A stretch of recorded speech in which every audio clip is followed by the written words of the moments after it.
kalian yang dengan sengaja atau tidak mengklik video ini. Aku ingin mengucapkan terima kasih dan harapanku kalian menonton video ini sampai selesai, karena aku akan berbagi kisah bagaimana seseorang menghadapi rasa insecure itu sendiri. Video ini merupakan lanjutan dari video sebelumnya yang membahas tentang insecure secara umum dan bagaimana cara mengatasinya. Jadi harapannya teman-teman bisa tonton video ini sampai selesai dan teman-teman bisa mendapatkan pembelajaran di dalamnya. Ya, langsung disimak ya.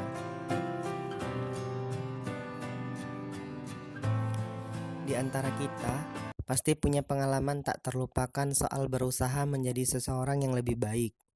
Mulai dari usaha untuk lebih baik dalam menjalani kehidupan, menjalani hubungan asmara, meraih impian, lain dan sebagainya.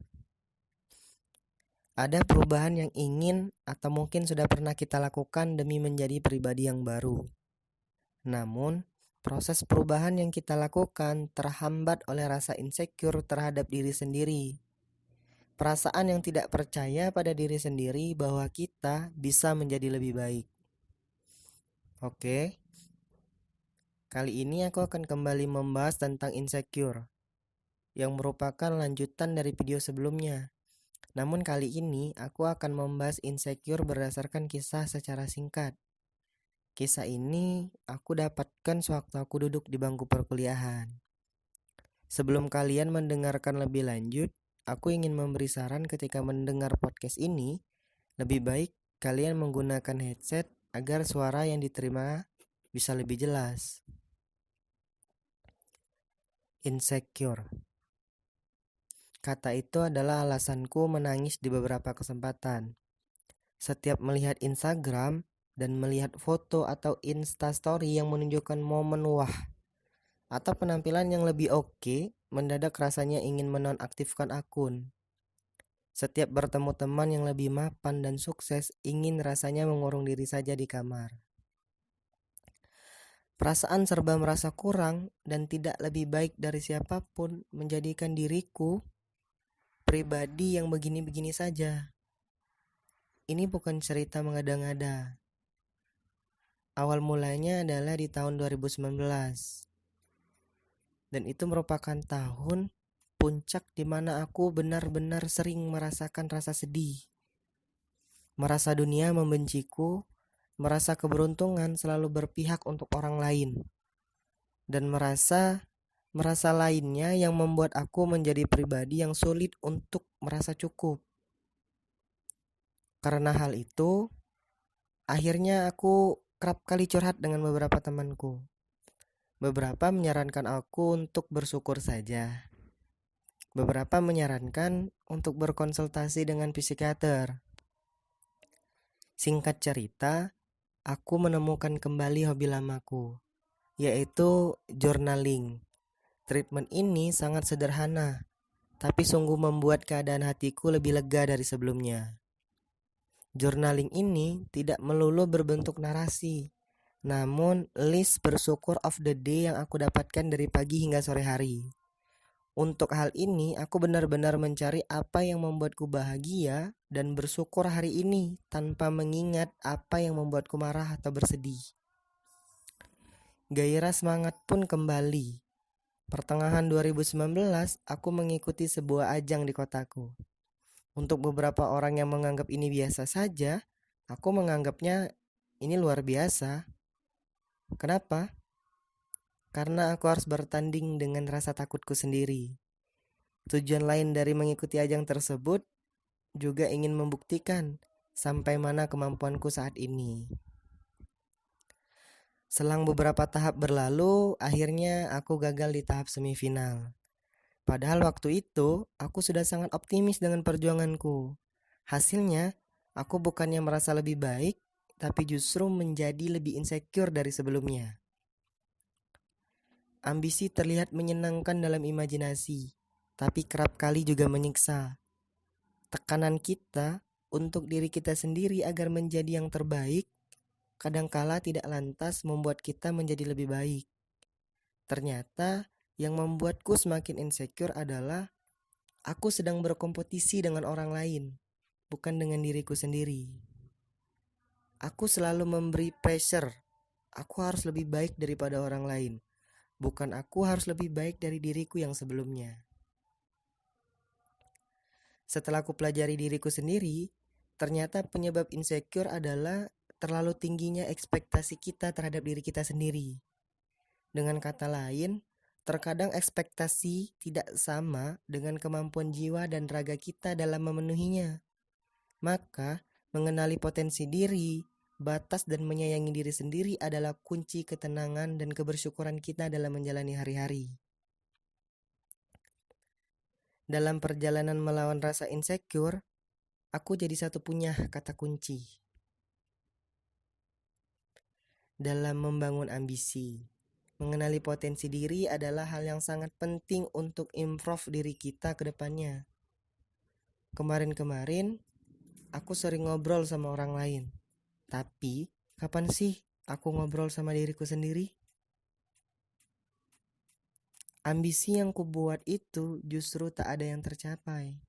Sebagai kata bijak di awal paragraf ini, semua hal itu baik jika sesuai porsinya. Begitu juga dengan ambisi. Ambisiku kali itu hanya untuk memuaskan nafsu, juga mementingkan apa kata orang. Sehingga hal itu sulit sekali tercapai. Giliran hal itu tidak tercapai, akhirnya menyerahkan diri sendiri dan kemudian kembali insecure lagi. Namun, pendapat pribadiku saat ini, merasa insecure memang suatu hal yang wajar. Bagaimana tidak, di setiap harinya kita dihadapkan pada manusia-manusia serba bisa dan serba memiliki kelebihan ini dan itu. Jadi, wajar saja merasa minder. Justru, jika tidak merasa minder dalam hidup, barulah itu yang dinamakan tidak wajar. Rasanya, kita bagaikan makhluk yang sempurna dan serba bisa.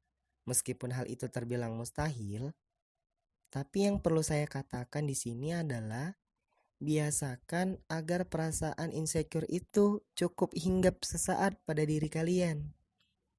Hinggap sesaat? Bagaimana bisa? Bisa. Karena kalian yang sebetulnya paling memegang kendali atas diri kalian, apa yang kalian rasakan saat perasaan itu muncul, saat Anda melihat seseorang dengan penampilan dan kemampuan, harta atau apapun yang menurut kalian wow, yang menurut kalian lebih daripada kalian, maka tersenyumlah dan katakan bahwa aku bersyukur atas segala kelebihan dan kekurangan yang aku punya. Simple ya. Tapi apakah semudah itu? Memang sih tidak mudah untuk bertindak sebijak itu. Tetapi coba biasakanlah. Karena apa yang kalian katakan itu menjadi awal untuk memberikan kekuatan yang besar pada diri dan pikiran kalian. Aku bisa menyarankan kalian untuk memaksa diri kalian melakukan itu. Meskipun kelihatannya sulit atau kalian seperti terpaksa melakukannya, tapi saat hal itu sudah menjadi bagian dari kebiasaan kalian, maka kalian akan merasakan sendiri apa manfaatnya. Kenapa sih harus bilang seperti itu? Begini, kalian dilahirkan ke dunia sudah dengan wujud yang paling sempurna yang Tuhan berikan. Sebesar apapun penghinaan kalian terhadap diri dan hidup kalian, namun itulah kalian yang merupakan versi terbaik yang diciptakan Tuhan.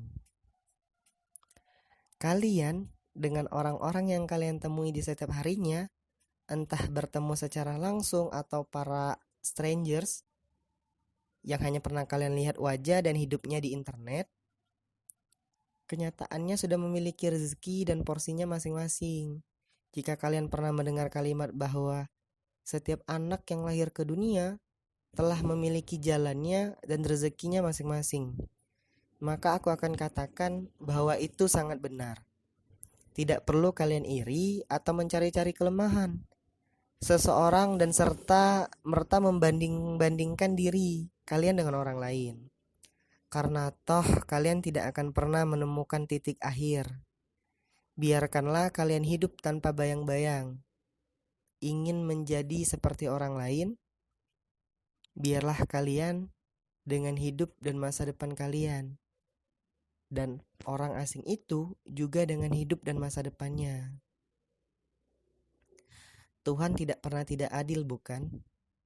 Jika kalian melihat orang lain berbahagia atas harta yang dimilikinya, sedangkan kalian tidak, mungkin kalian kurang melihat lebih luas sejauh mana kalian memiliki alasan untuk berbahagia atas hidup yang kalian punya. Kalian hanya tidak sadar bahwa tidak hanya dengan harta, sebenarnya ada banyak hal yang patut kalian syukuri dalam hidup kalian. Sesimpel itu, bukan? Aku ambil contoh mengenai permasalahan yang sering kali timbul, yang tidak lain berasal dari adanya perkembangan media sosial. Mudahnya seseorang untuk membagikan segala bentuk aktivitas dan momen kepada seluruh orang di dunia juga menjadi cikal bakal rasa insecure itu sendiri. Kebanyakan orang yang kalian lihat dalam dunia maya dengan mudahnya mampu membuat kalian merasa iri, minder, tidak percaya diri, benci, mencari-cari kelemahannya, lalu mulailah kalian dalam membanding-bandingkan apa yang kalian miliki dengan apa yang orang tersebut miliki. Hanya dari sebuah foto atau video, kalian jadi memiliki opini tersendiri mengenai hidup seseorang, yang notabene belum tentu benar. Hanya dari sebuah kalimat atau kata yang kalian lihat, kalian mulai memiliki penilaian tersendiri mengenai kepribadian seseorang. Padahal itu belum tentu benar adanya. Hanya dari sebuah background foto saja, kalian mulai berkomentar mengenai gaya hidup seseorang dan mulai membandingkan kehidupan kalian dengan seseorang atau orang asing di luar sana, yang nantinya seringkali menimbulkan judge atau prasangka buruk. Apakah kebahagiaan yang kalian lihat pada suatu foto, video dan sejenisnya di depan mata kalian menjamin kebahagiaan yang sama dalam hati dan jiwa orang lain tersebut? Bisa iya, bisa juga tidak. Kalian tidak tahu dan tidak akan benar-benar tahu karena kalian tidak mengenalnya. Daripada sibuk menerka-nerka suatu hal yang belum pasti, lebih baik kalian kembali mengurus hidup kalian pribadi dan menyiasati masa depan kalian agar 2, 5, 10 atau beberapa tahun lagi saat kalian beranjak tua, kalian telah berhasil memiliki banyak pencapaian positif atas mimpi-mimpi yang kalian buat. Terakhir, insecure wajar, tapi ingat, biarkan itu hanya hinggap sesaat, kemudian pergi, bersamaan dengan keinginan terbesar kalian untuk sibuk dengan hidup kalian. Cukup diam, terima kenyataan, doakan, acuhkan, lalu fokus kepada hidup kalian kembali. Karena dengan fokus kepada hidup kalian kembali, kalian akan berpikiran positif, bekerja, berkarya, berprestasi